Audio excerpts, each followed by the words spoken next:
So do you know anything about that, Shelber? About why or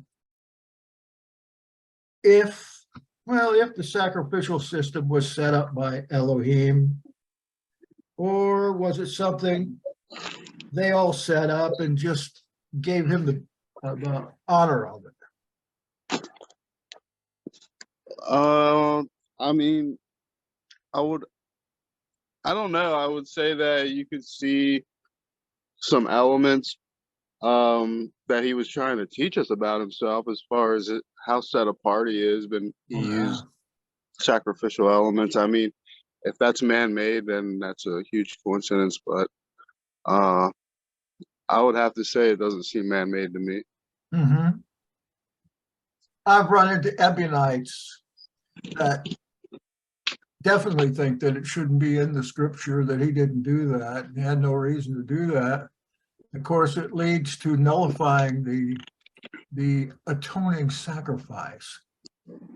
That was always my question, but I'm come to a place I think I understand the atoning sacrifice. And for me, it's probably the most important doctrine in our entire faith, outside of, the basic things. Oh, it was imposed on them. The GC incident. What is that?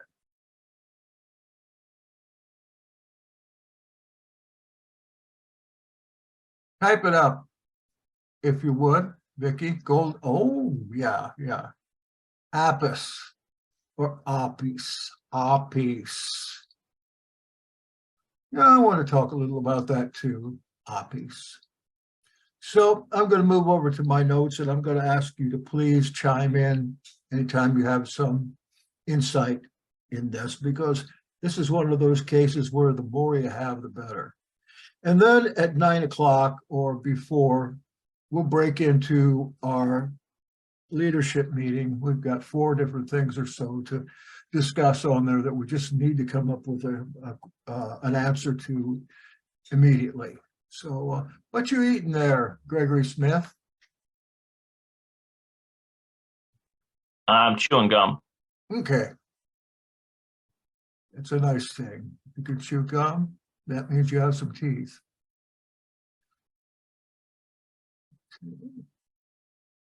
I wanted to look at this from a perspective that I found in the Nazarene Acts.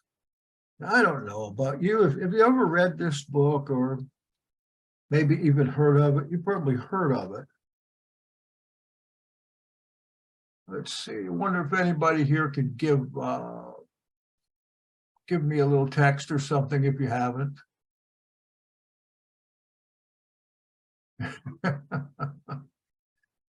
Yeah, new printer when they run out of ink. It's the same way, I'm sure, with these, because these are like brand new. All right. You asked for one. Did you get it? I think I sent it to you. I sent you something today or yesterday. All right. Well, it's an important book. It's the Clementine Recognitions, where it was. I changed the name of it primarily because the Clementine Recognitions don't tell you anything, or even worse, pseudo-Clementine Recognitions. Right there, you've got it labeled as a false writing, pseudepigraph, false writing.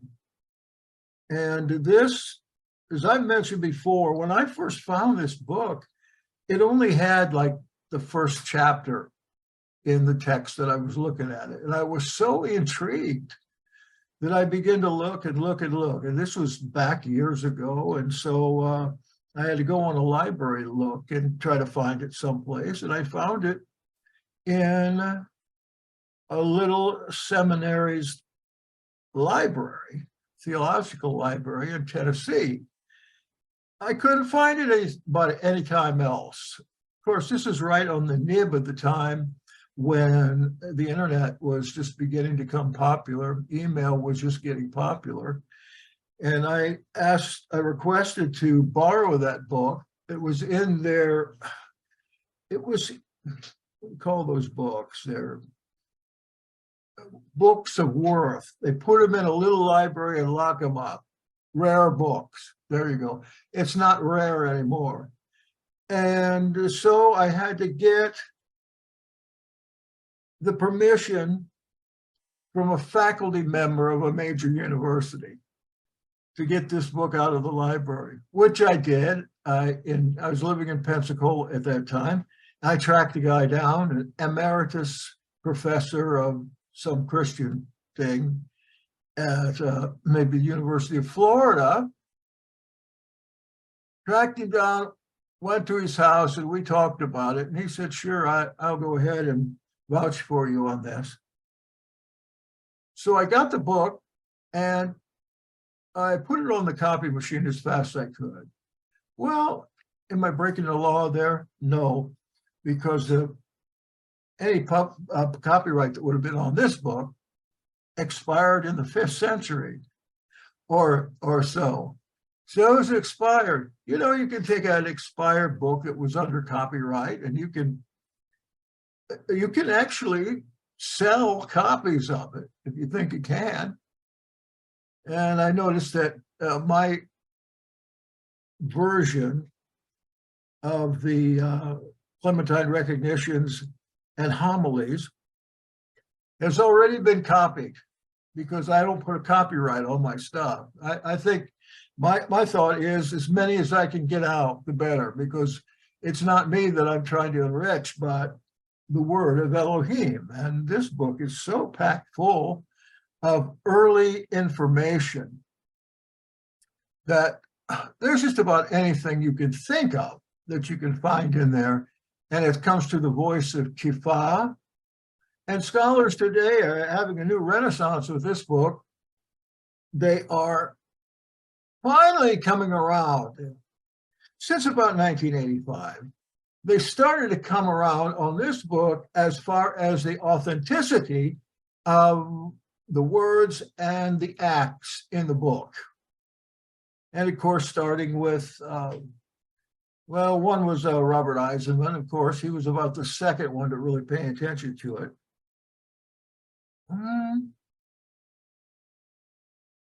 But when I read it, it was like coming alive. It was as good as or better than the canonical acts.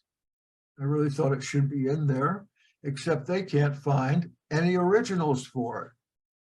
The earliest one they can find is 5th century. They're guessing. It could be 4th, 3rd, could be anywhere down there. But you know how scholars are, and whatever they say goes in the world of biblical literature. So what was I saying? Oh, I would like to get this out some more because I want to do a second volume of it this year. I want to get some more people to recognize what it is. And in order to do that, I'm willing to give out any number of copies of it. And so what I wanted to ask you, maybe you could be an agent of this. Maybe you have people you want to give them a little gift. They're interested in some types of literature or reading a story. This is really in a story form. It's a good story. It's probably all true too. In PDF, or it's printed too, from Lulu. You can get it in lulu.com. I use them to print. And, you know, before something happens to me or I go away, I would like to see as many people get this in hand as possible. So if you know people that would like them, or if you've got a radio program or something, like so many do these days, or a YouTube channel, hey, give this as a gratis gift. Enough people have heard of it now that those that have probably would like to have one.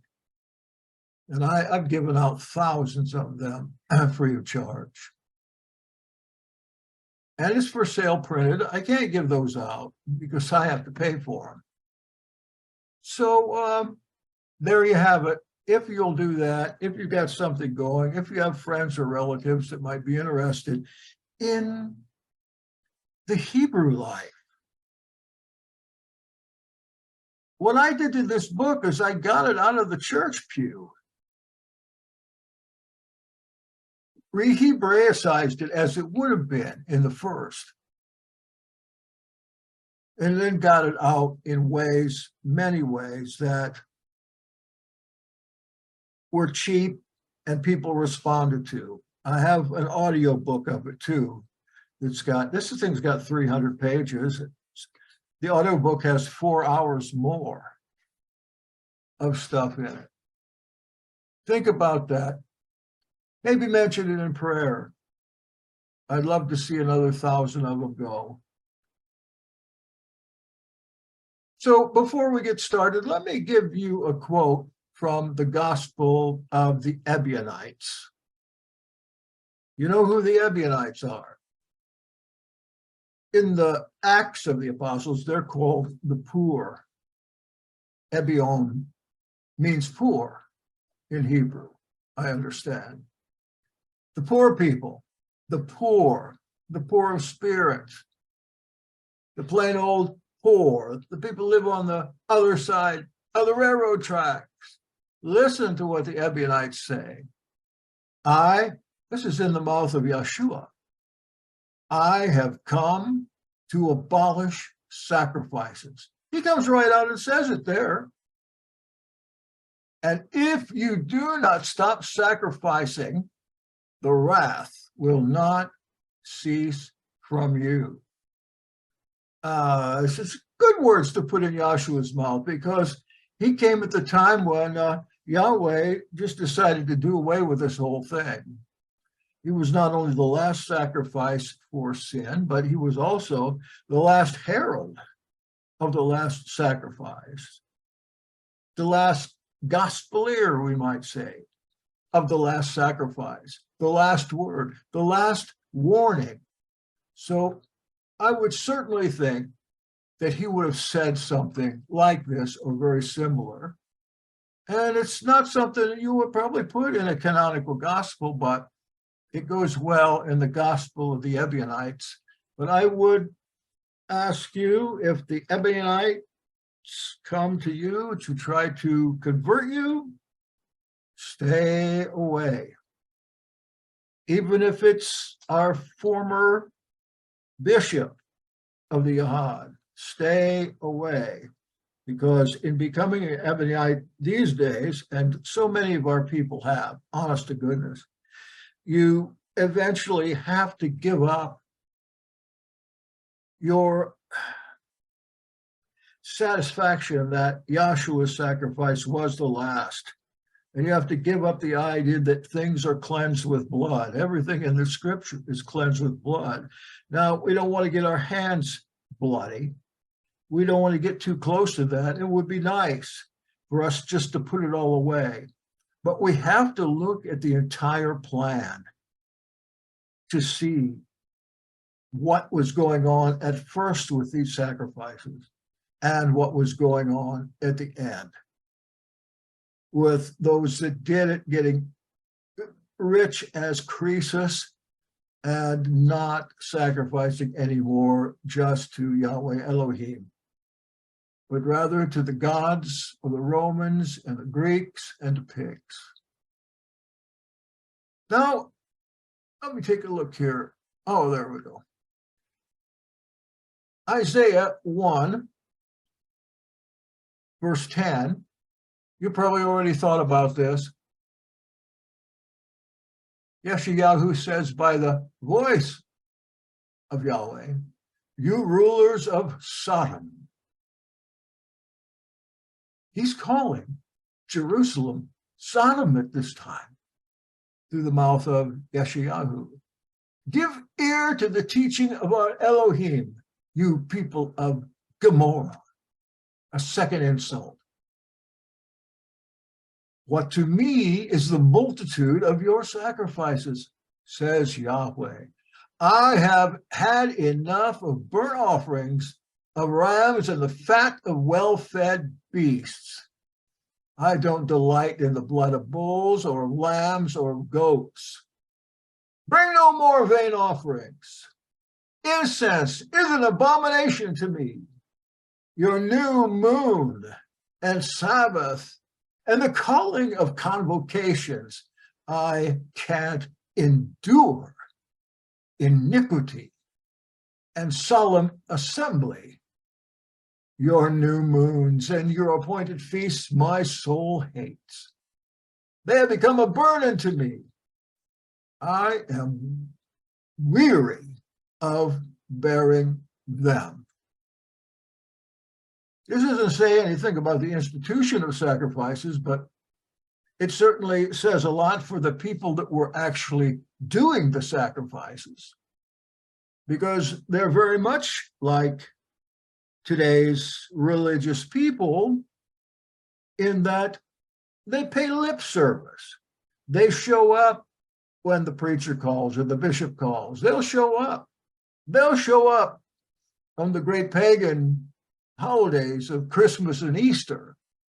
Yes, they'll show up, but in their daily lives, there is no consistent witness whatsoever to either the goodness of Elohim or to their own holiness and righteousness. Now, how does the recognitions, that is the Nazarene acts, respond to this? Well, first, if you don't know, the recognitions of Clement consists of a journal of the travels and speeches of Kefa, that is, Simeon or Simon Peter. Travel journal, and other early disciples of Messiah as well. They are recorded by the youth Clement of Rome. Forget the Clement of Alexandria thing. Clement of Rome, I guess he's purportedly the third pope after the first Pope Peter, according to them. Now, this young dude, Clement, now an orphan, was discovered by the prophet Barnabas in London.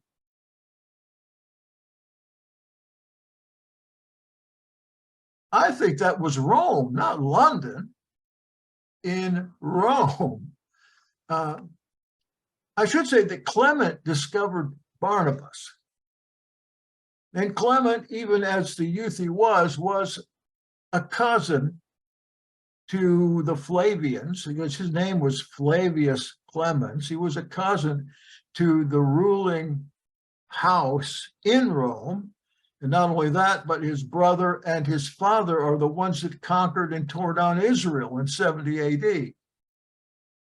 So this guy was undoubtedly a believer, Clement, and he undoubtedly had a lot of problem with his relatives because his relatives, Domitian, the emperor, did away with him in the 90s. They had him crucified or his head cut off. Why? Because he was an atheist. Oh, don't get me wrong. In those days, if you didn't worship the gods of the Romans, you were an atheist. If you were a believer in the Nazarene, you were an atheist.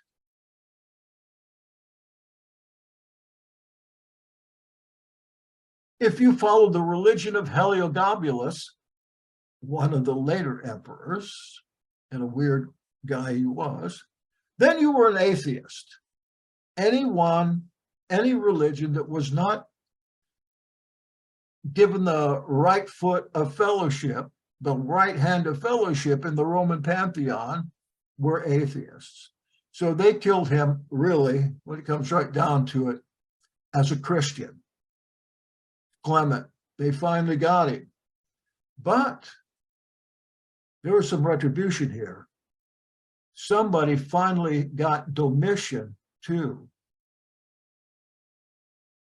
And it was Clement's wife, Domitilla, who was also Domitian's cousin. Well, anyway, let's get back to what's easy here. And when Clement got to Jerusalem, met Barnabas, Barnabas took him over to the headquarters to visit Yaakov HaZadik, James the Just, the brother and successor of Messiah Yeshua, and the then leader of his movement, the Assembly of Yahweh. This reading that I'm going to give you now is Kefa's explanation of why sacrificing was ever commanded or even permitted, and how the practice found its end. Kefa's answer, to give you a little of the rat out of the peck, was not unlike Yahshua's on the topic of divorce, which I'm sure you remember because probably 90% of us have been divorced at one time or another. Yeshua said in Matthew 19:8, Moses, because of the hardness of your hearts, permitted you to divorce. But from the beginning, it was not so. That answers the question about animal sacrifices just as well as it does about divorce. Where did the people in Egypt, the ancestors of the Israelites, learn worship from? Worship back in that day had nothing to do with standing or sitting in a congregational setting, raising hands and speaking in tongues or praying a prayer or singing. In fact, prior to the religion of Akhenaten, that being about 1350 BC, there's a number of strings between Akhenaten's religion, Atenism, and early biblical Judaism. In fact, in some ways, they are identical in many ways. If you'd ever studied this particular aspect, you would say so too. But the first time that we know of that people actually came into a place to worship was in Akhenaten.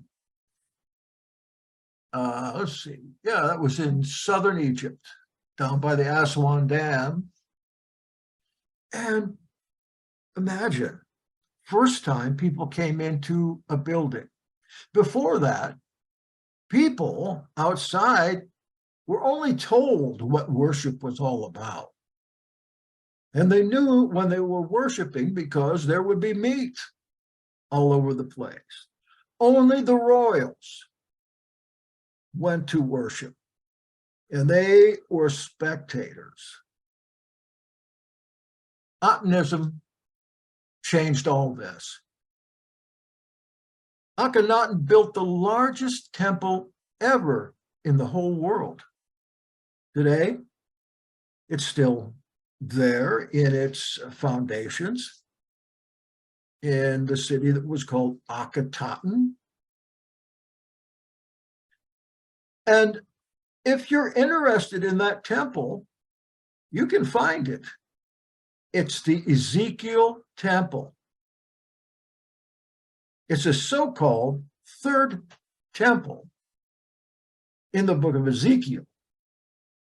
It's gigantic, and it's there. So Ezekiel was not talking about a third temple. He never says this was in Jerusalem or any other holy city. There's never been a temple built since the Akhenaten temple of such dimensions as we find in Ezekiel. And there it is. He built it. Akhenaten built it for the first time. Why was it so big?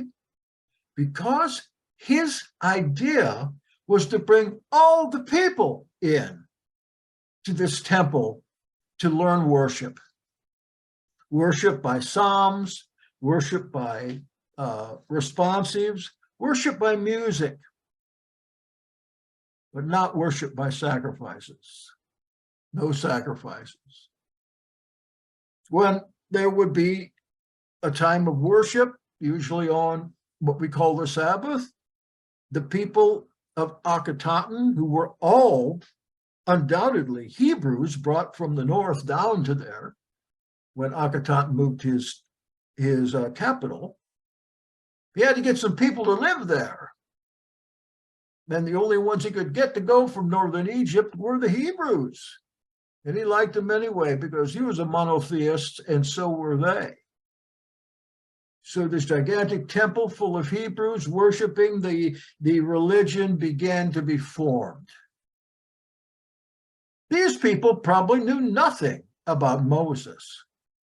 I'm off on the wrong subject here. Something I want to talk about is the Moses and what he was doing in Egypt. But anyway, I won't. I've got to get off of that.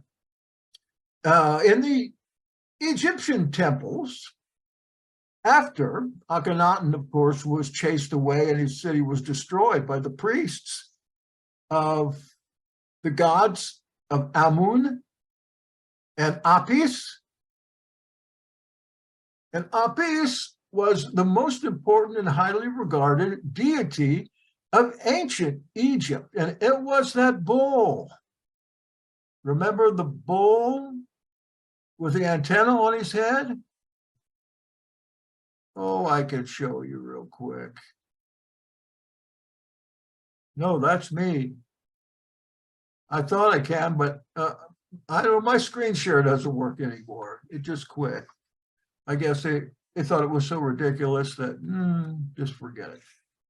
It's the bull with a round antenna on his head. What's the round antenna? That's the Amun or the Aten. That's a sun disk. It wasn't worshipped, but Akhenaten used the sun disk as a symbol, a living symbol that people could see every day of the deity that always existed, and the one that he was worshiping, which couldn't be seen.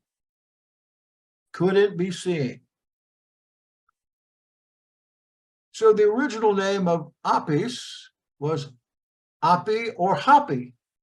Nice name for a god, huh? Hapi? But Apis is the Greek name. The Israelites received all their lessons about sacrificing from Apis.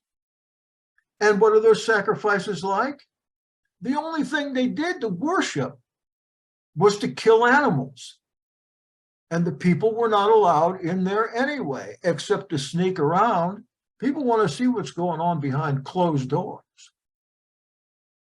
And so that's what they saw.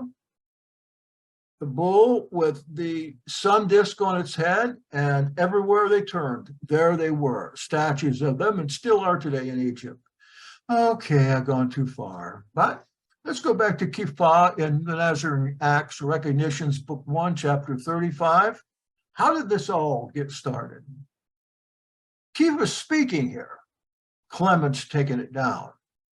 Those very Israelites, when Moshe stayed in the mount, made and worshipped a golden calf's head, after the fashion of Apis, whom they had seen worshipped in Egypt. And after so many and so great marvels that they had seen, were unable to cleanse. Let me read that again. And after so many and so great marvels that they had seen regarding Moses, they were unable to cleanse and wash out from themselves the defilements of old practice. The Israelites are so used to the worship in the form of sacrifice. I imagine outside of the temples they did it too. If they wanted to worship, that's what they knew as worship. It's the only kind of worship they knew or had practiced. Even Peter says that. But they couldn't conceive of worship without it. It had to be all relearned. And we would hope that, well, according to the records that we still have, this was taught in the temple at Akhenaten and continued on with Moses. During the time of Akhenaten, remember Joseph, what was his father's name? Yaakov? They were involved in that milieu. And I plan to go into that how next week at this time when we talk about the Jebusite hypothesis. Kefa continues on this account, leaving the short road that leads from Egypt to Judea, Moshe conducted them by an immense circuit of the desert, so that if he might be able, as we mentioned before, to shake off the evils of old practice by the change of a new education. Hey, that makes common sense. He didn't go the short way because he knew it would take a lot longer than that to get them where Yahweh wanted them. Just a second, please.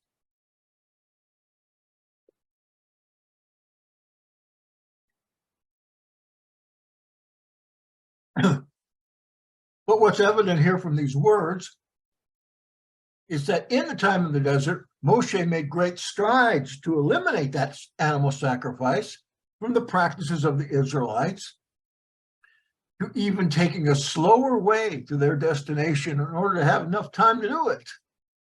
Certainly, it was the Creator's plan to do away with this practice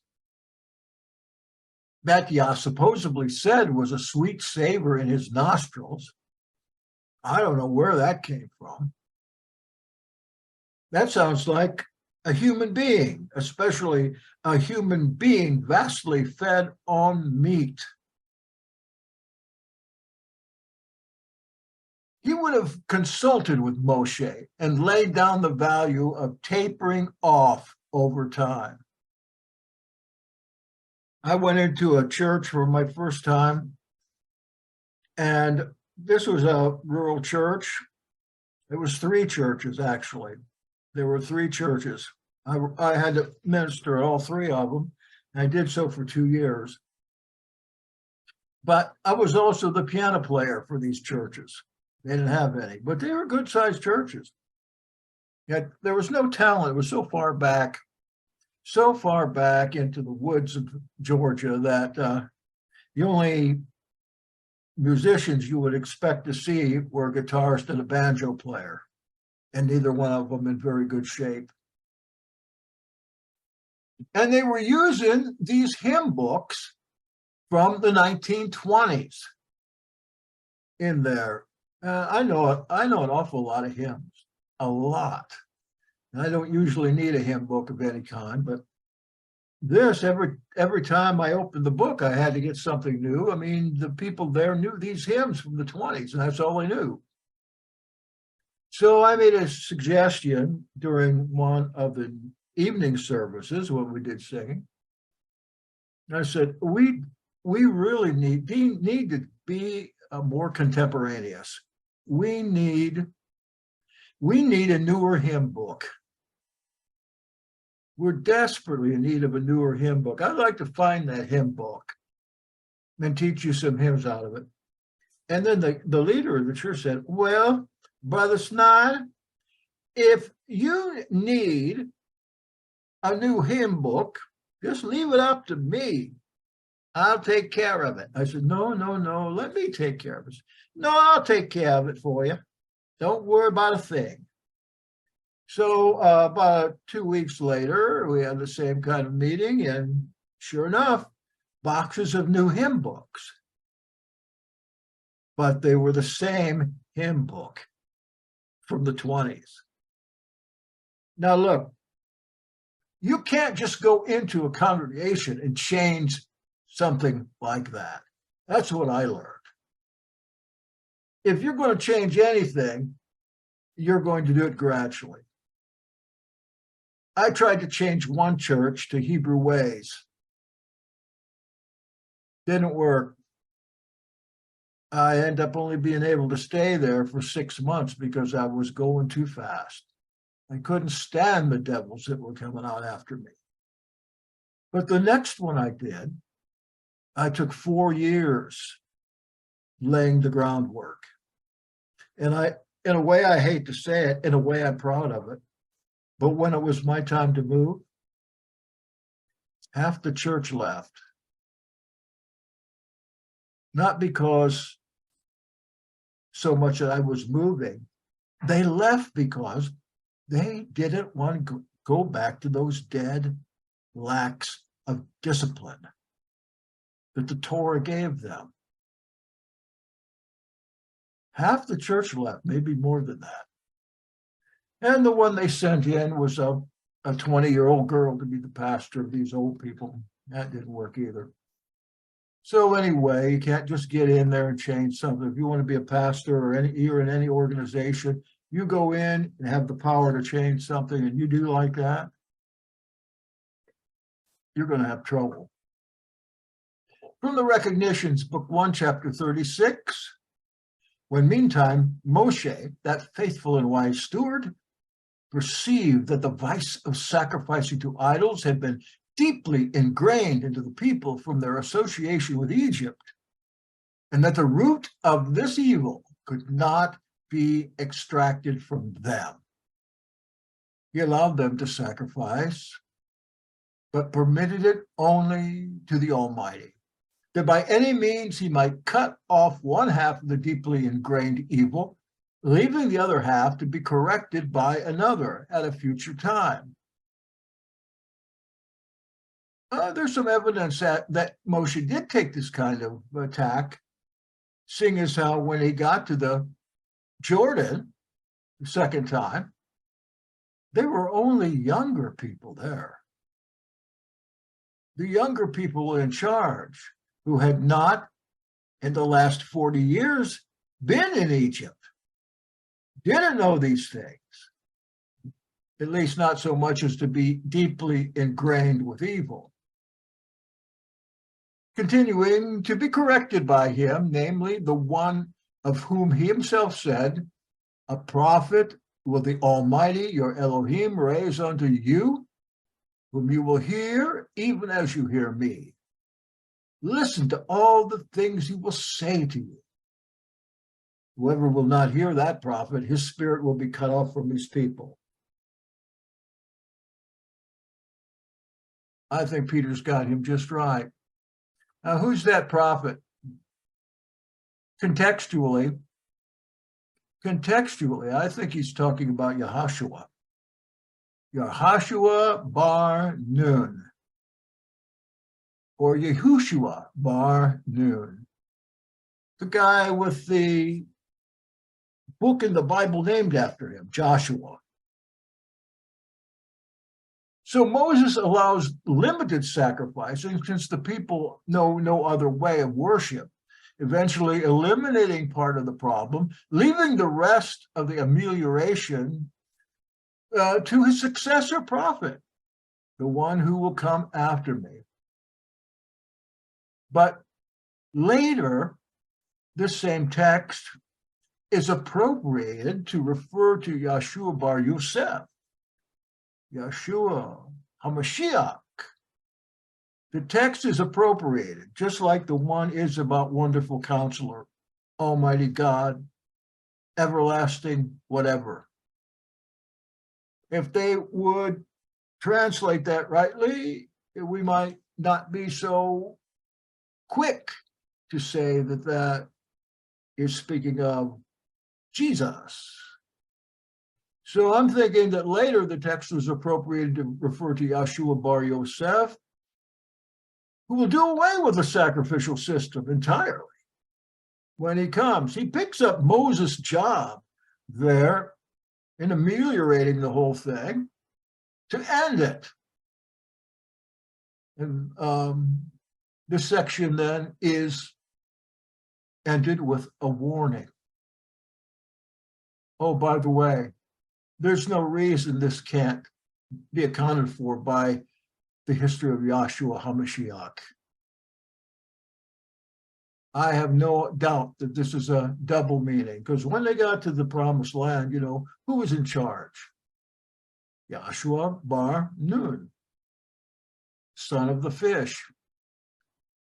Now we go to Recognitions, Book 1, and we're coming down to the last 15 minutes here, chapter 37. If you or anyone wants one of these books, let me know. I shall send it. In addition to these things, he also appointed a place that was lawful for them to sacrifice. This is Kefa speaking again. And all this was arranged with this view, that when the fitting time should come, and they should learn by means of Yahshua that the Almighty desires mercy and not sacrifice, maybe both of Yahshua's, and they might see him who should teach them to the place chosen by the Almighty in his wisdom, where it was suitable that victims should be offered.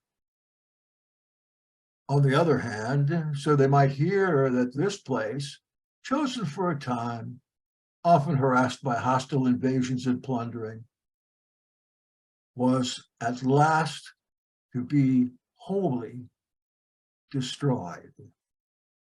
Actually, by Clement's uncle and his cousin. In order to impress this upon them, he continues, even bore the coming of Yahshua, who was to reject at once sacrificing, and rejected this place. Think of it. Next time somebody says Jesus was in the temple, he wouldn't go in that temple. Kefa says he was rejecting the sacrificing and the place. Yeah, he hangs around the temple. I mean, he hangs around on the outside, like on the steps of the temple or in Solomon's porch.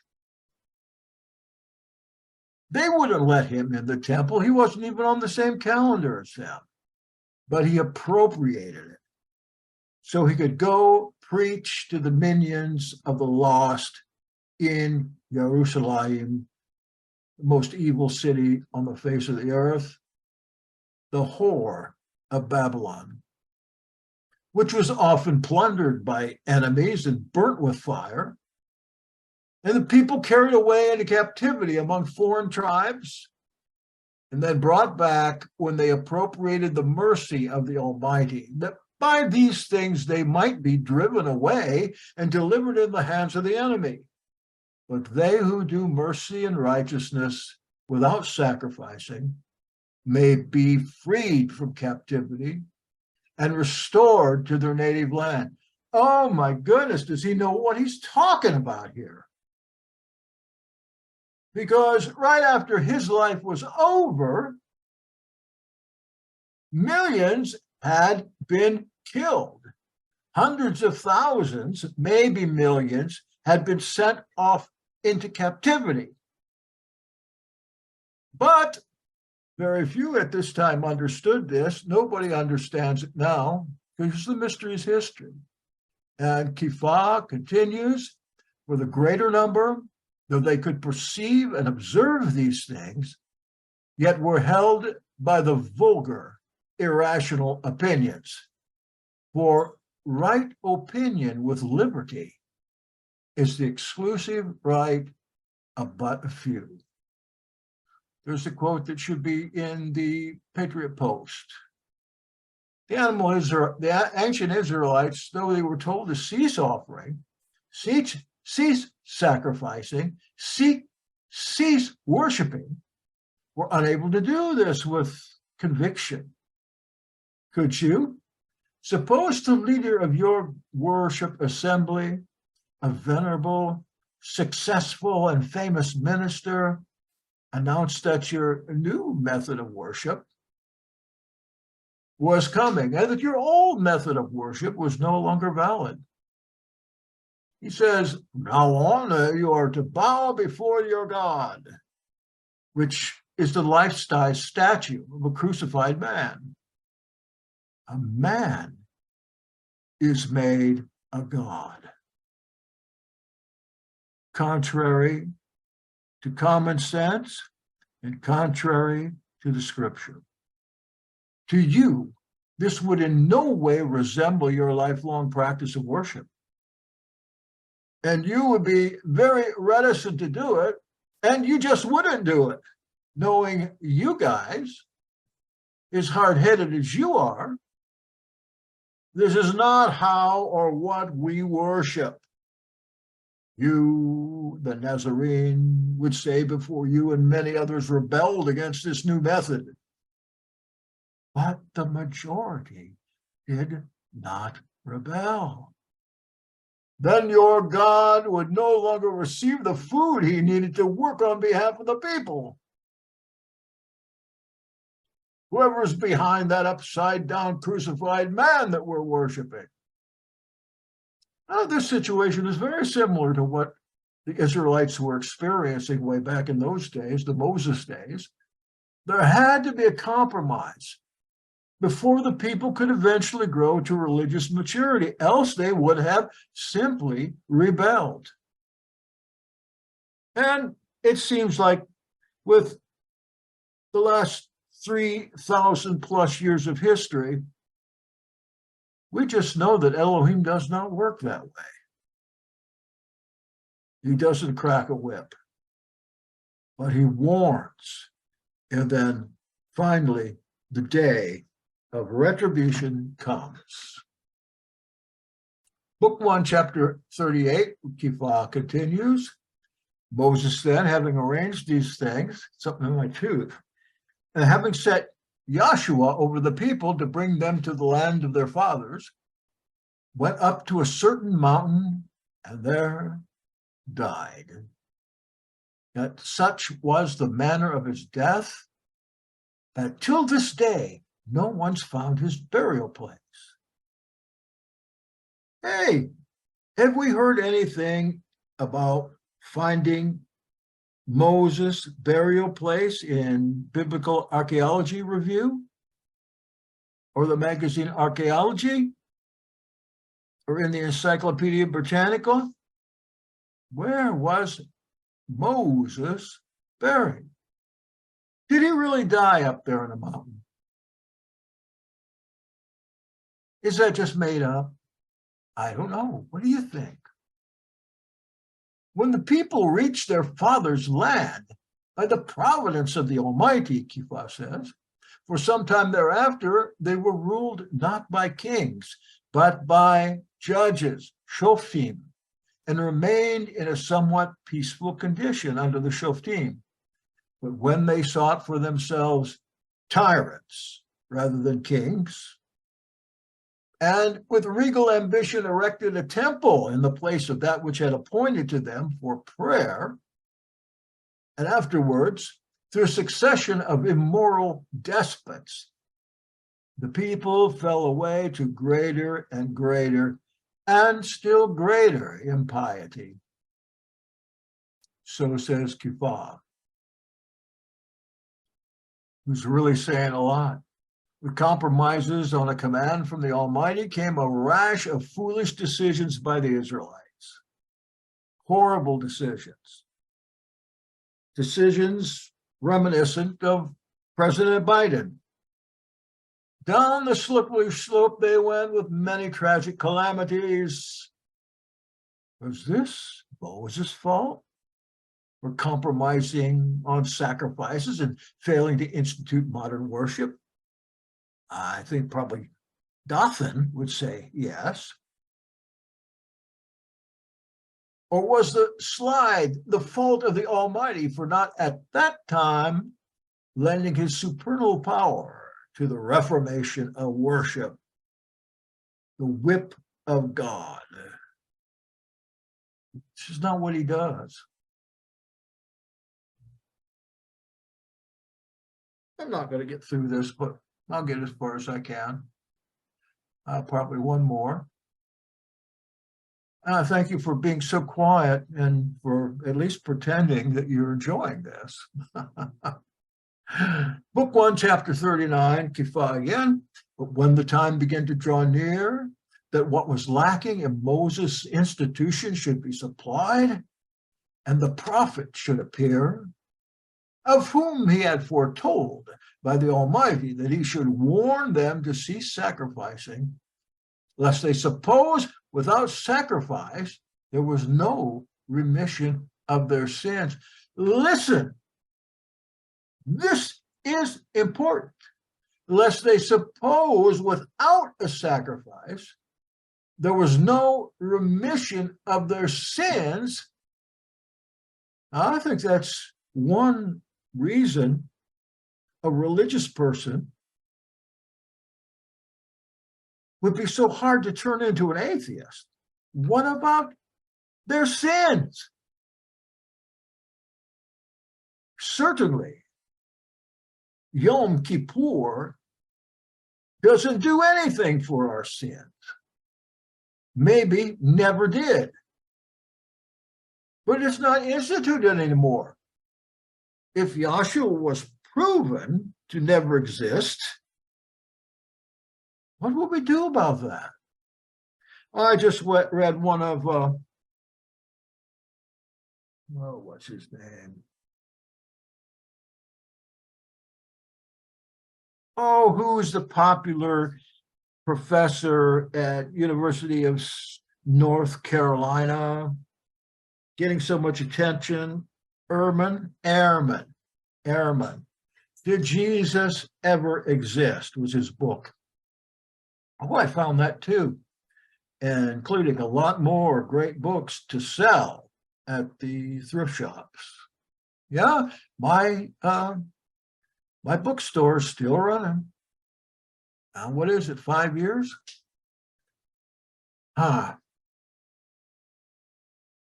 He says that he proves that Yahshua did exist. And he's got all the proofs in this book. Simple to read, very simple. And he takes on, look, Ehrman is an agnostic. He's not going to say whether he believes or not. But he did take on the atheists in this book. And honestly, I've received questions all the time about Jesus not existing, or somebody trying to follow me up in the history. Did they show me something in history like, who's the guy from Tiana? I can't remember names very much anymore. Apollonius? Was Paul, or was Jesus, wasn't he Apollonius of Tiana? No, that's a fake Paul and fake Jesus of a man that may or may not ever have lived. There's not enough evidence that he lived to prove that anybody else lived. So, lest they suppose without sacrifice there was no remission of their sins, he instituted the mikvah to them, in which they might be absolved from all their sins, invoking his name and following a perfect life, abiding in immortality, being purified not by the blood of beasts, but by the wisdom of the Almighty, which in fact was Yahshua himself. An evident proof of this great mystery is supplied, says Kefa, that everyone who is baptized in his name, believing in the words of this prophet who has been foretold by Moshe, will be kept unhurt from the destruction of war that hangs over the unbelieving tribe and the place itself. But those who don't believe will be made exiles from their place and kingdom, and even against their will, they may understand and obey the will of the Almighty. So we turn back to history again. Soon before the armies were surrounding Jerusalem, the Roman armies that were going to destroy that, the Nazarenes there remembered the prophecy of Yahshua. And they left. They got out when they could, and they lived in caves over by Pella in Perea, halfway to Damascus. Must have been a hard trip to make, and living in those caves must have been hard because the people of Pella hated Jews. But they did it And when they came back afterwards, several years afterwards, they took up their station again in Jerusalem and formed the Jerusalem See. That is, in the Catholic Church, they have sees, like the See of Rome, the See of Philadelphia, etc. The Jerusalem See, which you may be hearing a little about here pretty soon, set up the continuation of Nazarene worship there in the tomb of David, in the place where they say, hold on here, in the place that they call the tomb of David yet today, set up again after the war, and they were left alone until the line went away. The line of Yeshua and James went away. Now, why was James given the task of being the new messianic substitute or the head of the assembly? Because he was married, says Paul, and could have children. Yeshua had no children, and so the hereditary seat and seed could be passed on through James and his people. And reading in Eusebius, I don't know how many, maybe 12 or more of the desposinai, the people related to Yeshua, continued on. I should have let you know just exactly how to find that, but some of the times these things come up. So let me read the last little comment I have, and we'll go to the meeting. From then on, mikvah, or better, what we call baptism. There's a good Hebrew word for this, and I'm not remembering it right now. I haven't had enough heroin today. Gave compliant people the assurance that their sins were indeed forgiven, that they hadn't lost a miraculous privilege when they ceased shedding innocent blood in exchange for the Almighty's atoning power. The rite of baptism was quite different then than now. Oh, different as night as day. We have baptisms now when the preacher can arrange them, and then we never see the baptized again. That's the way it is today. Before the immersion, 3 days of fasting and prayer were required before the ministry of demon deliverance, including the demons acquired from the unclean meats they formerly consumed. Do people actually feel any assurance today of being baptized? Hey, it wasn't so easy to get in those old days. In our day, it's a simple matter to get out. Nothing is required besides a little sprinkle or a dunk and a pathetically weak promise that's seldom held seriously by anybody. And that's far enough today. I'm missing a little more, but you get the idea. I think that this is such a good explanation. I like to pass it around. And again, where's that in the Nazarene Acts? It's in book 1, chapter 35. Now, though, if you've ever looked at this, the chapters are very short. Chapter 35 is very easy to find, and Kefa from 1 to 35 goes through all the different arrangements in the Nazarene faith there that you should know already. But that book, it's got 10 books in it, and sometimes the chapters go up over 100. It's a handbook of methodology and grace. Amen. Well, thank you for coming out tonight and listening. We're going to have our meeting now. And in 2 minutes, I'll go off for 2 minutes and come back on. And if you should be here, then be here. If you want to be here, you're welcome to be here. Nobody's kicked off. Stay and listen. you'll probably enjoy what you're going to hear. Okay, Kenneth, give me 2 minutes. Thank you.